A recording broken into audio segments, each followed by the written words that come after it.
السلام علیکم ورحمۃ اللہ وبرکاتہ۔ اچھا جی، یہ ویڈیو دیکھیں ذرا، مجھے یہ پارٹ بہت ہی پسند آیا۔ یہ جو ویڈیو تھی مفتی حنیف قریشی صاحب کو انجینئر صاحب نے جواب دیا ہے جی، تقریباً 7 علمی پوائنٹس کی شکل میں۔ تو اسی میں سے یہ 5واں ریفرنس تھا جو انجینئر محمد علی مرزا صاحب نے دیا۔ اس میں ایک دو باتیں ہیں جو میں آپ کو بتا دوں۔ ایک تو انبیاء علیہ السلام کا پروٹوکول ہے، نبی علیہ السلام کا پروٹوکول، اور باقی تمام انبیاء کا پروٹوکول کیا ہے بھائی، وہ آپ کو پتہ چلے گا۔ دوسری بات کہ انبیاء علیہ السلام اور یہ جو اپنے بزرگ بابے جو بنا لیتے ہیں، یہ ہمارے خاص ایک مقتدی فکر کے لوگ، ان کے بارے میں جو کلیم کرتے ہیں، ان میں آپ کو فرق نظر آئے گا کہ انبیاء کا پروٹوکول کیا ہے اور ان کا کیا ہے، ان کے ساتھ کیا ہو سکتا ہے اور انبیاء کے ساتھ کیا نہیں ہو سکتا، یہ چیز۔ تیسری بات، ان کی کہانیاں ہیں بھائی، جو یہ کہیں بھی کروا سکتے ہیں، کسی کو بھی ثابت کرنے کے لیے کوئی بھی کہانی کروا سکتے ہیں، کوئی بھی کسی پر بھی جھوٹ باندھ سکتے ہیں۔ وہ بھی آپ دیکھیں کیسے انہوں نے امام ابو حنیفہ رحمۃ اللہ علیہ ان پہ جھوٹ باندھا۔ اللہ جانے اب یہ انہوں نے کہا تھا یا انہوں نے جھوٹ باندھا ہے، یہ ٹاپک الگ ہے۔ ایسا خواب آ ہی نہیں سکتا، اگر بالفرض آیا بھی ہے تو بھائی یہ شیطانی خواب ہے، اس میں سے کچھ بھی نہیں نکلتا۔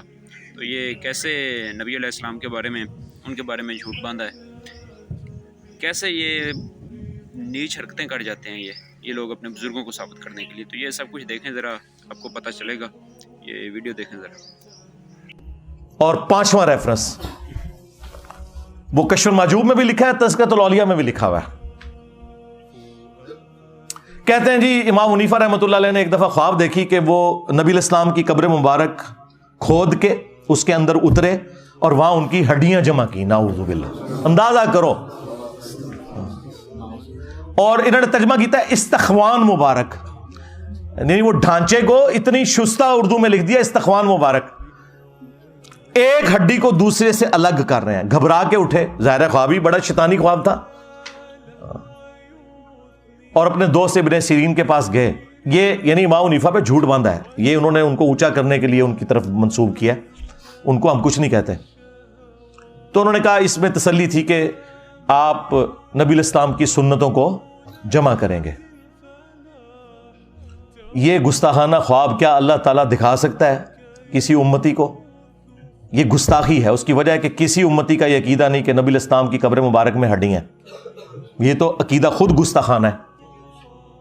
اللہ نے اگر خواب دکھانا تھا تو دکھاتا کہ امام حنیفہ نبی علیہ السلام کے برتن جمع کر رہے ہیں، آپ کا آسا مبارک جمع کر رہے ہیں، آپ کے کپڑے مبارک جمع کر رہے ہیں، قبر میں اتر کے ہڈیاں جمع کر رہے ہیں، اور الفاظ ہیں ایک کو دوسرے سے چن چن کے علیحدہ کر رہے ہیں۔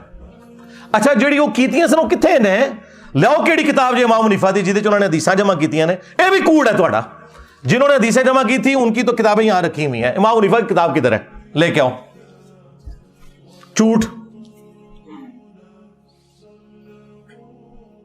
انبیاء کے جسم سلامت ہونا اس کی جڑ قرآن میں ہے، سورہ سبا کے اندر موجود ہے کہ حضرت سلیمان علیہ السلام لاٹھی کے سہارے یوں بیٹھ گئے اور ان کی روح پرواز کر گئی، اور کتنا عرصہ تک یوں ہی رہے اور جنات کو پتہ نہیں چلا۔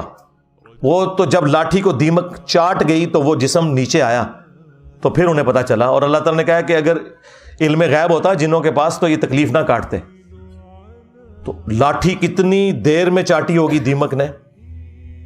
ہفتوں مہینوں چاہیے، جسم پہ کوئی کیڑا نہیں آیا۔ اور قبر مبارک کے اندر ابو داؤد میں حدیث موجود ہے، ان اللہ حرم علی الارض ان تاکل اجساد الانبیاء، بے شک اللہ تعالیٰ نے حرام کر دیا انبیاء کے حق میں کہ مٹی ان کے جسموں کو کھائے۔ بعض لوگ اس روایت کے اوپر کلام کرتے ہیں، اس عقیدے پہ نہیں، لیکن امت کی اکثریت اس روایت کو صحیح مانتی ہے۔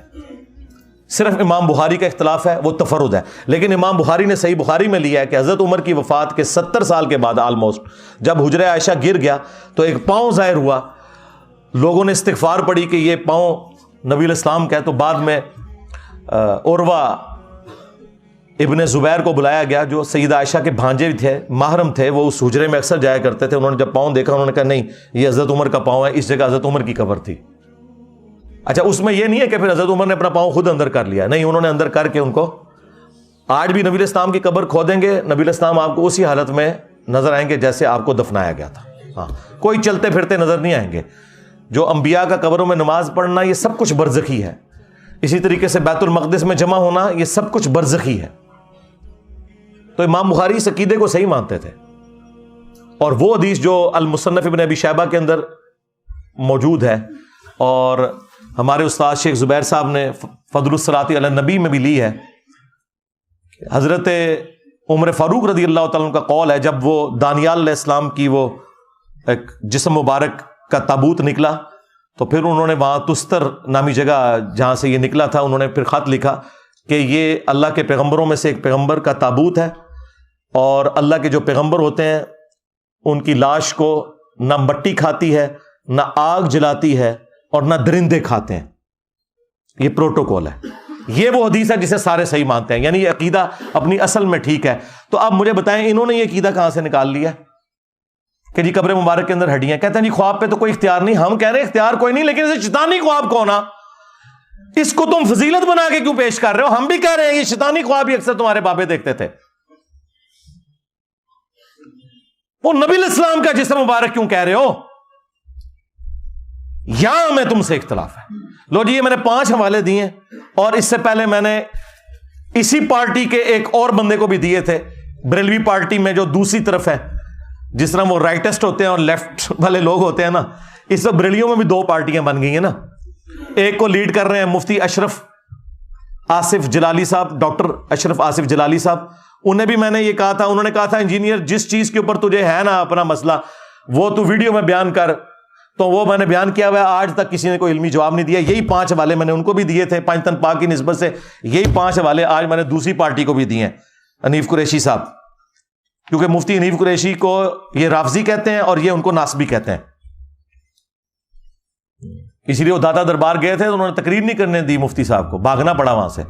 تو بریلویوں میں بھی اس وقت 2 بڑے دھڑے بنے ہوئے ہیں،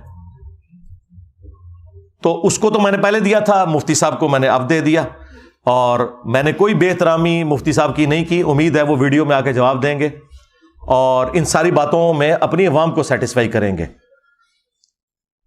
ہمیں سیٹسفائی کرنے کی ضرورت نہیں، آپ اپنی پبلک کو خود جواب دیں۔